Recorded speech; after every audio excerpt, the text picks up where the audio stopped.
So we're in an interesting turning point driven by a variety of different factors. Moore's Law is the one that gets talked about a lot, and we'll certainly touch on that, but that's only a piece of what's really happening. We are at a place where what's happened over the last 40 years in terms of general purpose processors is unlikely to be continued.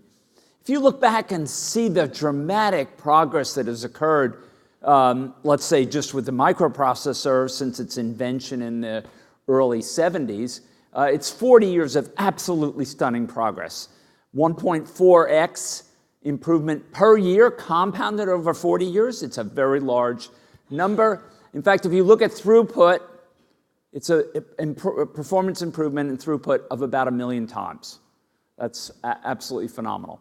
Lots of different things happened there. Initially, the early microprocessors were only 8 bits wide, actually. So we went from 8 to 16 to 32 to 64 to actually even now processors supporting wider words for certain kinds of references. We also went from fairly slow throughput rates on a per clock basis to highly pipelined multiple issue processors capable of much higher throughput rates.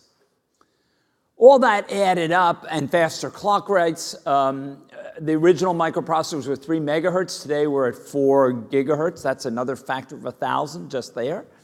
The key to understand this is integrated circuit technology really drove that capability. The job of the computer architects was to take the exponential increase in transistors and turn it into performance. And that's what we did for a number of years. But change is afoot, and change is afoot because a number of different trends have converged simultaneously. First, technology, the slowdown in Moore's Law, which we've talked about. The end of DENNARD scaling, if you know what DENNARD scaling is. If you don't, I'll tell you in a minute, but it's actually much more acute and much more troublesome in the near term than the end of Moore's Law. Moore's Law is an exponential law. When Gordon Moore predicted it, in fact, I heard him say at the 50th anniversary of Moore's Law, of the first Moore's Law paper, he said, "No exponential lasts forever," which is absolutely right. No exponential lasts forever. It begins to slow down. But what's happened in DENNARD scaling is actually more acute and right now an even larger impact than what's happening in Moore's Law. Also, architectural changes that have occurred. We had two big things dominated the last 40 years, instruction-level parallelism and then multicore. Both of them have began to run into various difficulties. And then finally, for so many years, we were fixated on the desktop as the central thing. It's not the central thing anymore. The things that are most important either fit in your pocket or they're in massive data centers, and they're completely different. And that has shifted the trade-offs that we have to make as we think about computing. Just to reinforce this, here's a chart that shows you what's happened. This is just single processor performance. So you look at this incredible period where we're growing 50% a year, then 25% a year, then 12%. The last few years, 3% per year. Phenomenal slowdown compared to where we were when we were doing 50% per year. What happens in this new environment we're in, where things in your pocket and giant data centers matter? Energy becomes a big piece of that. First of all, obviously, battery power. If you're carrying around and you're powered by a battery, you care a lot about how long your phone lasts and how long whatever computing devices you're carrying will last before they exhaust their battery power. The surprising thing is that this is also a giant issue in the data center as well. So this just shows you what the costs of a data center look like for a modern large scale, let's call it a 1 million core data center. Capital cost, you'll notice that the most expensive thing are the servers, but the second most expensive thing are the power and the cooling system. And even when you amortize that over multiple years, so there you have to pay for energy to bring in. The good news is that The cooling system and the power infrastructure have a lifetime in 10 to 20 years, while servers have a lifetime about 3 or 4 years. So you get a much more rapid turnover of the servers, which gives them a dominant position when you look at the effective operating cost. But still, the second largest is energy consumption and the cooling that has to go along with it. So that's become an increasing issue for people who build large data centers. In some sense, the issues that arise from reliability, scale, power, cooling become the dominant issue in these large data centers. So what about Moore's law? How rapid is this slowdown? So what I plotted here is the ideal Moore's law. That's the 1975 version. He actually had an earlier version which was even more optimistic, and that went away early on and was replaced by his 1975 prediction. And you'll see that we've just, in the last few years, really begin to deviate substantially from that curve. So we're moving away from it. It's more acute in some areas than in others. In DRAMs, it's done. It's done because the modern DRAM technology just makes it very hard to continue to scale at the rate we have been. But it's beginning to slow down in other kinds of processors as well. But as I mentioned, the bigger issue is the end of Dennard scaling. So Dennard scaling was an observation made by Robert Dennard, the person who invented the one transistor DRAM cell. And he made a really interesting observation. He said that because of scaling, and particularly the fact that voltage scaling occurs as we get newer and newer technologies, the power per millimeter of silicon was constant. Now think about what that means. So you have 1 millimeter of silicon, you go to a new technology, that millimeter has 4 times as many devices in it, but burns the same power. 4 times as many devices. If I can use those effectively to make the computation faster, the amount of energy per computation actually drops. And for many years, that's exactly what happened. The amount of energy used for a particular computation was dropping, which meant for burning a watt of power, you could do more and more computation. That held from about 1977, when he predicted it, to 1997. Then it began fading from 97 to 2006. And then beginning in about 2007, it faded very quickly. The big problem here being voltage scaling is the big problem, but even capacitance scaling turns out to be part of the problem. They both run into fundamental physical difficulties. This just shows this graphically. If you look at one side, the curve going down is nanometers. That's the size of technology we're using over time. And the curve on the right is power. Now, it's power, not energy, so there's a complication of how efficiently you use your transistors. But still, the power is climbing dramatically. And you see how quickly that occurred after a relatively slow period. Then it really just took off. That's what's causing the big problem. It's why today modern microprocessors turn themselves off. They slow down their clock because otherwise they're going to burn up. And to think, if you had told me 20 years ago, we're going to be building processors that lower their clock rate or turn parts of the processor off to prevent themselves burning up, I would have said, no, it's never going to happen. It's never going to happen. We'll just put bigger fans in. But in fact, that's exactly what's happened. So we've reached those limits, and that's really determining how we can go forward. So end of Dennard scaling really represents a crisis. Processors have reached their power limit. The key insight here is if you don't have this kind of scaling, you need to pay a lot of attention to energy efficiency. You need to make sure that whatever your architecture is doing, whatever techniques it's using to get higher and higher performance, that you've carefully paid attention to energy efficiency, because you're not going to get help from the technology in scaling down the energy demands.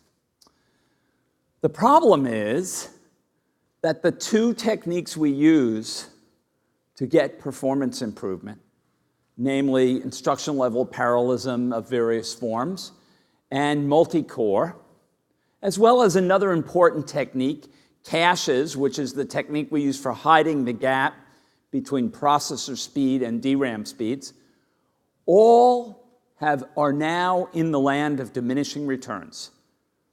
So you can throw more transistors at the problem, but you get diminishing returns. And remember that when you throw more transistors at the problem, you pay the energy cost associated with those transistors. So we're in this realm where conventional efficiency falls. So just to show you that, let's just take a look at the instruction level parallelism issue.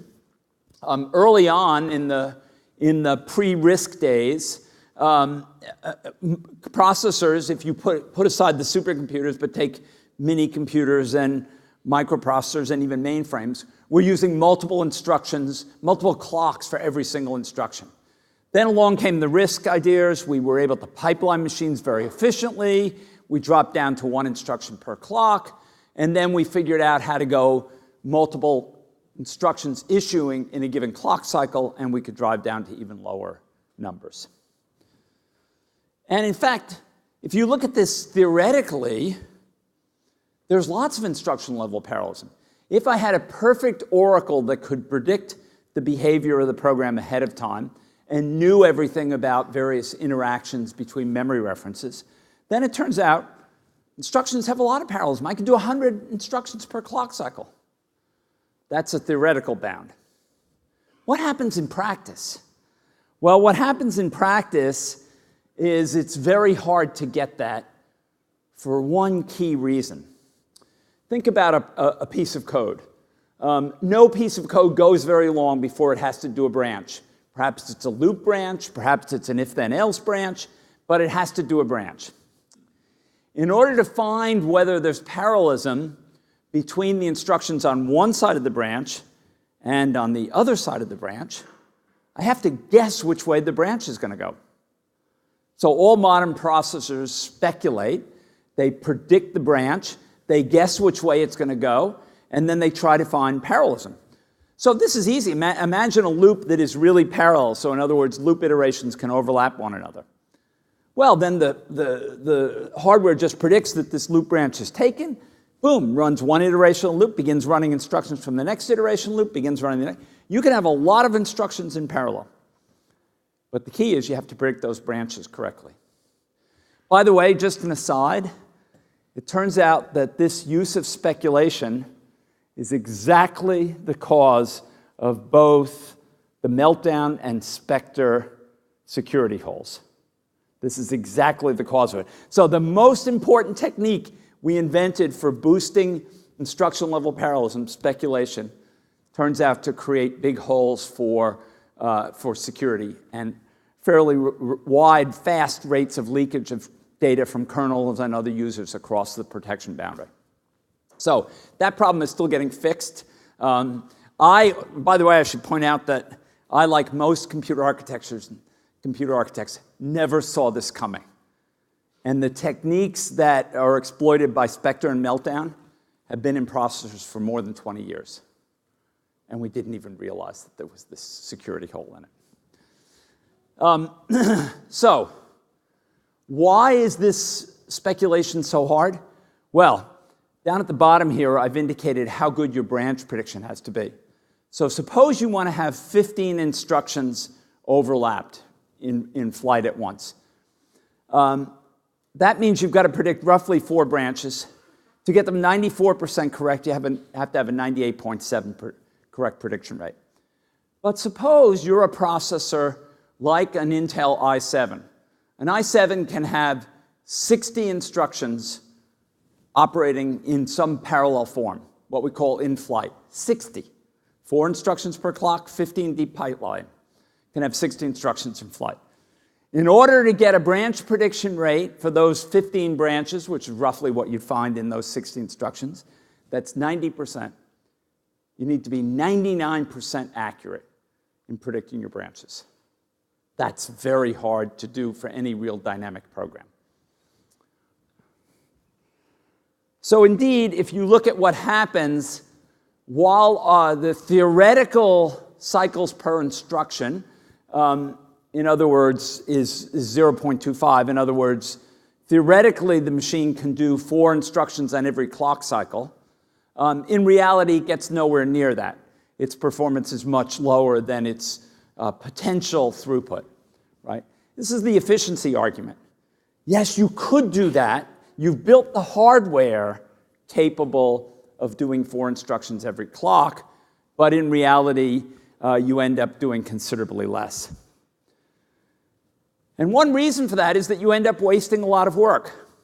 So what happens in these speculative machines is you predict which way the branch is going to go. You start executing as if your prediction is correct.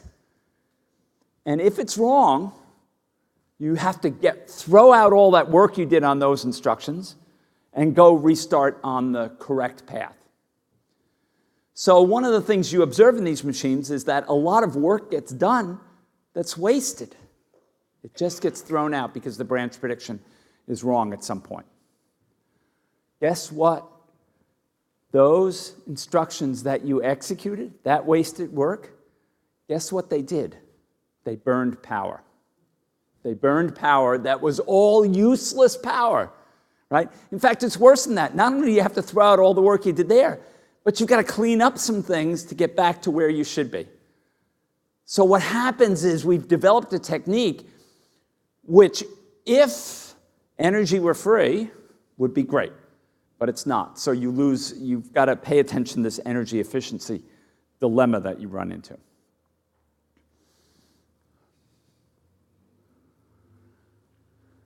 So that observation led the architecture community to stop pursuing techniques that were based on boosting instructional level parallelism and to begin to think about other ways to get performance. It was the birth of what we now call the multicore era, and we then would shift the burden from the hardware and the compiler for finding the parallelism to the programmer. After all, when the hardware guys can't think of what to do, they can always let the programmers solve the problem. And that was the idea. We'll let the programmers worry about it. We'll let them find the parallelism in the hardware. And that just led to multi-core designs. Nice way to do the design. You have more transistors available, you just add more cores. The key observation you have to make here is that doesn't remove the obligation to be an efficient consumer of energy in the cores. The energy consumed is proportional to the number of transistors, which is proportional to the number of cores. So now you have more cores, but if you don't use your cores very efficiently, then you're going to experience the same problem that we see in instructional level parallelism. You're going to see energy inefficiency, and therefore, what we see today, if you turn on all the cores on a big multi-core multiprocessor and you run them all out, you'll overheat the chip. So we've entered this era now that people sometimes call the dark silicon era, where cores actually physically turn themselves off or slow their clock rates down in order to prevent this problem. The nice thing about multi-core scaling is, from a design perspective, it's really easy. I just design a core. It has a processor in it, maybe some L1, L2 cache, maybe some shared L3 cache. And if I get more transistors, I just pick up that block and I replicate it. It makes the design problem much easier than it is for the instructional level parallelism problem.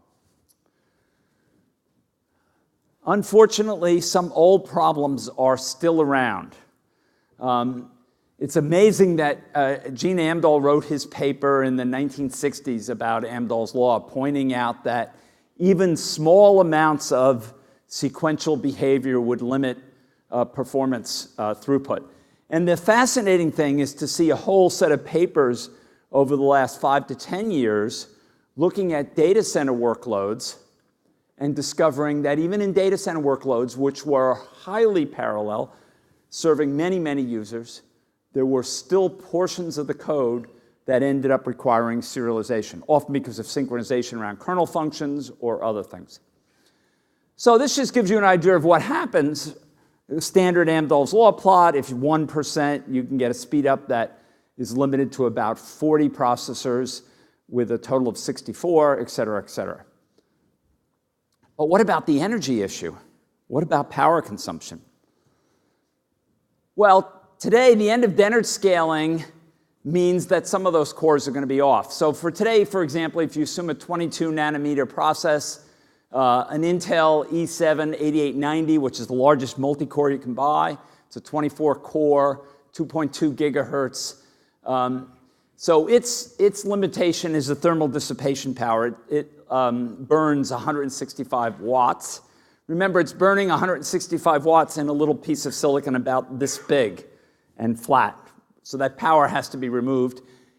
Even if you removed it with more sophisticated cooling techniques, you'd still have to get the power out of the system. And you'd still burn up your battery very fast if you try and put a device like that inside something that's portable. So if you look at the implications of that and take it forward to several years in the future to a more aggressive process, you find, for example, 11 nanometer process, you could build 96 cores and you could run them at a phenomenal clock rate, roughly 4 something gigahertz, but it would burn 295 watts if all the cores were on. Highly unlikely that packaging technology can be extended with conventional packaging technology to support a 295 watt chip. So that's going to limit our ability to run those cores full out at full performance. And if you look at what that means, that basically means that you can only operate somewhere between, probably on average, 54 and 65 of the cores full out before you'll consume. And that's at 65 cores, you would consume about 200 watts. That's an aggressive scaling. That would mean that packaging technology would have to improve in terms of its power dissipation, its heat dissipation, by about 2 times faster than it's improved over the last 20 years. So maybe things will get that good, but that's kind of a stretch. The interesting thing is, what happens when you put the AMDAHL'S law effect together with the limit on power consumption? So the problem is the limit on power consumption limits how well you can do even in those few pieces of the code where you can run all the cores. So instead of getting a curve that continues to go up, you get a curve that's flattened out by the fact that that's where you hit the roof line in terms of power consumption for the chip. So what do? We retire then. We retire, we decide we've done our work, we let young people take over and run. Is there a road forward? It's very hard to see that there's a road forward for general purpose conventional processors as we've thought about them. It's extremely difficult. I think it doesn't mean some bright young person will discover some new road forward, but there is certainly no obvious path. Both the speculative ILP-based techniques and the multiprocessing techniques have inherent inefficiencies. Is there another approach? Well, there's a terrific paper out of MIT written by Butler Lampson and Charles Leiserson called "There's Lots of Room at the Top," which makes the observation that modern programming environments, which rely on scripting languages, possible multiple levels of interpretation, actually throw away a lot of performance in order to get improved programmer productivity. In fact, in one case, they show a set of programs which they rewrote from JavaScript and Python in native C++ and got performance improvements ranging from 10 to 1,000 times. So there's a lot to be had. Whether or not that can be captured without undermining the big improvements we have in programmer productivity is another question. In the past, we've just assumed the hardware would get faster. We didn't have to worry about it. Well, now we have to worry about it more. What about other approaches? So I think the most promising approach that we believe exists out there is one we've already seen that's captured by so-called accelerators.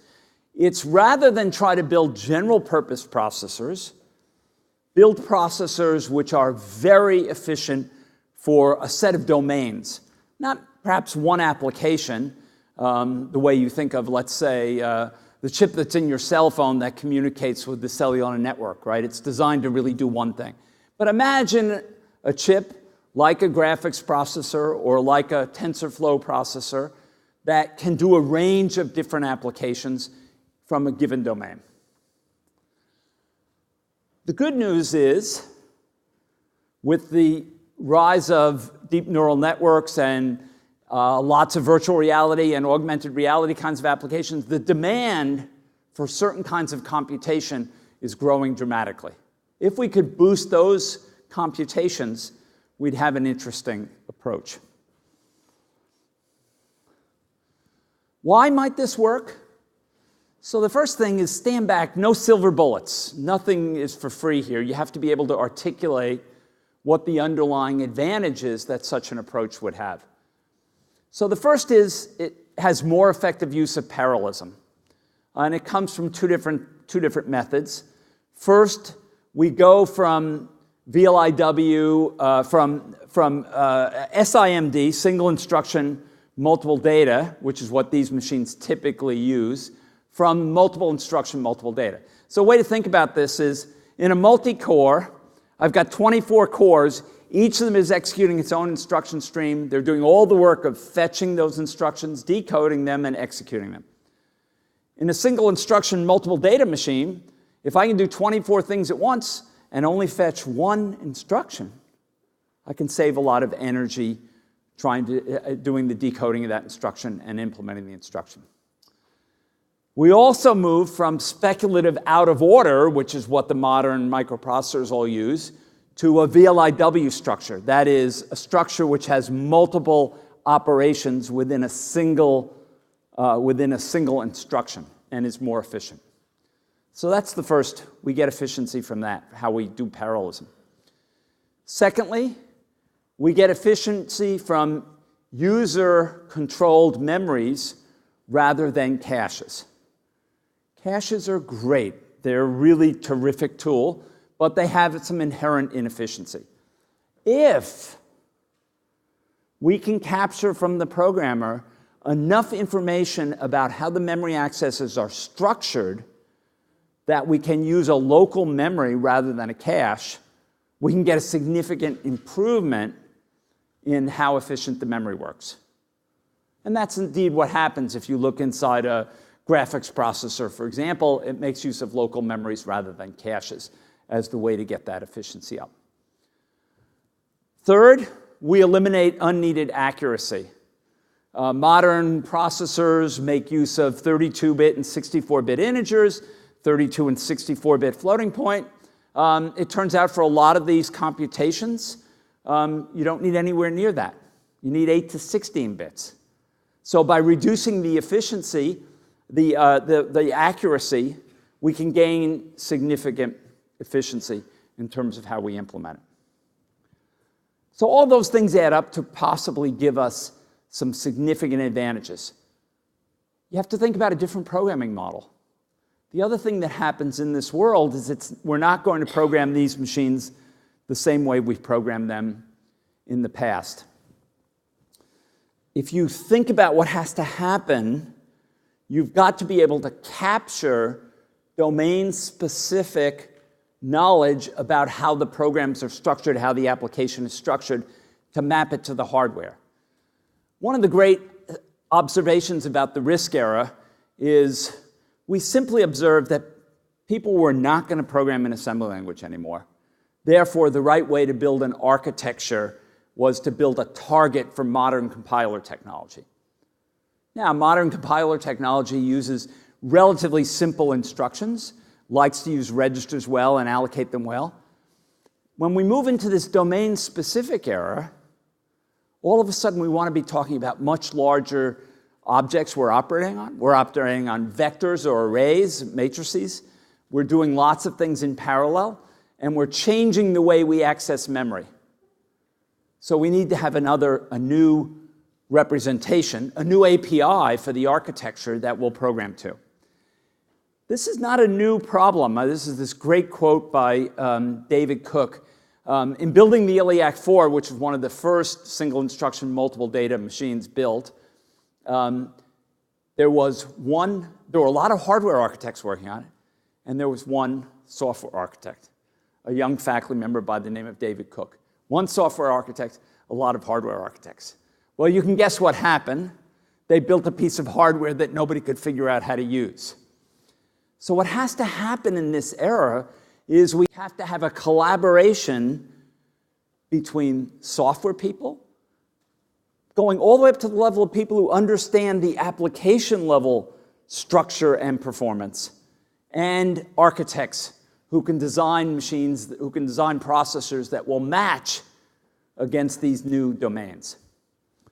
If we can do that, I think it's clear that there are significant performance gains to be had, factors of 10 to maybe 100 in some cases, in terms of performance for key computationally intensive applications.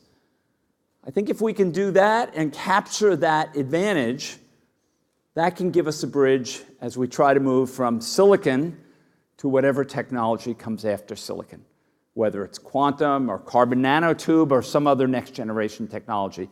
And if we can do that, then we can continue to deliver the performance that I think powers the whole information age and that people have been so accustomed to seeing.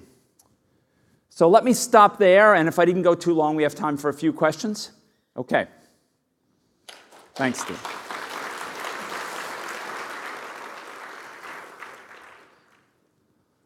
I can't see very well, so if somebody has a question.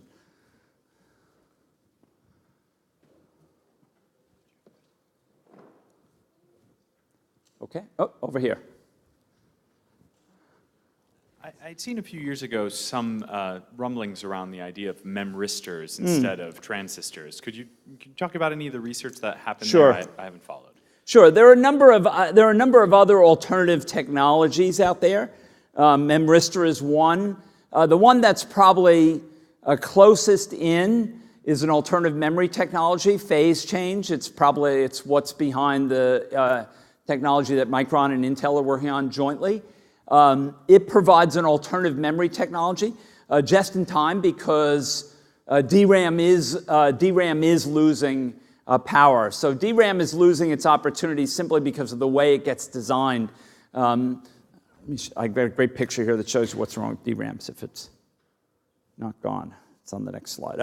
I'll just explain it to you. So DRAMs are built in deep trenches etched in the silicon. It turns out if you look at the aspect ratio for modern DRAM, think of the Burj Al Khalifa sitting in Abu Dhabi, in Dubai, right?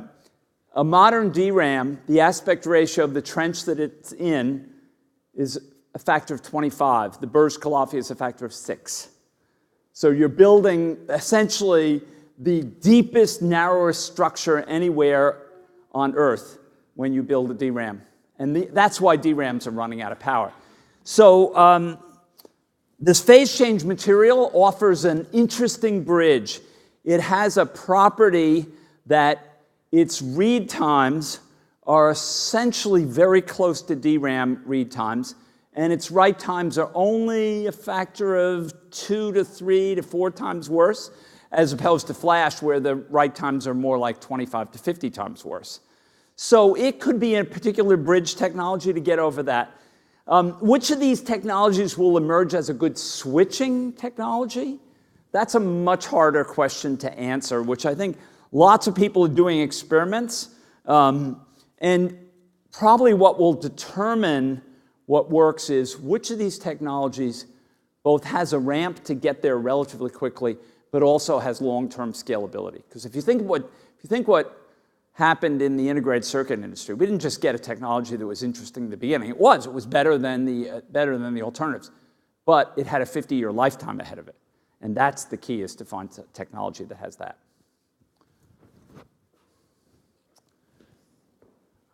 Okay. Yep. Okay. Probably the next generation could be a low power and high speed.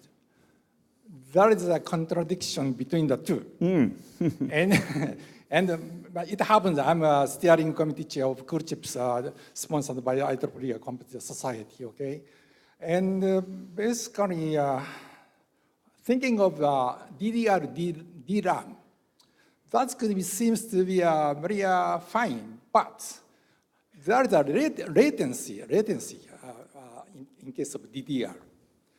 But in future, we should have a direct access that memory to that has a very high speed memory for multi-core or many high speed extra speed supercomputers. So it happens we have a good idea for high speed memories. So far, the memory contents now that could be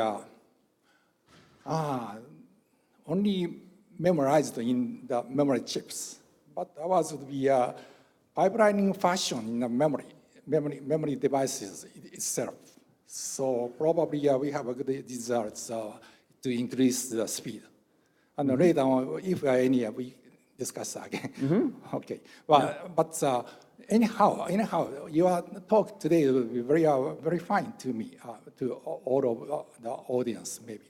So the problem would be not only processors, but also memory system, including cache, L1, L2, L3, or L4. And in addition, maybe I think as a comment, maybe in future computer architecture, we should emphasize memory research much more. So, I think certainly memory research, if you actually look in detail, sort of one level down below the surface, it turns out that the real problem, the killer problem, is wire delay. Wire delay is the killer problem. It's not so much switching time and transistors, that's a problem, but wire delay is a big problem. And if you build a big memory, guess what? You have lots of wires. And so you have long wire delay. And wire delay creates the fundamental problem, and there's no simple solution around the wire delay problem. Okay, I think I should let Ed get up. Okay, thank you.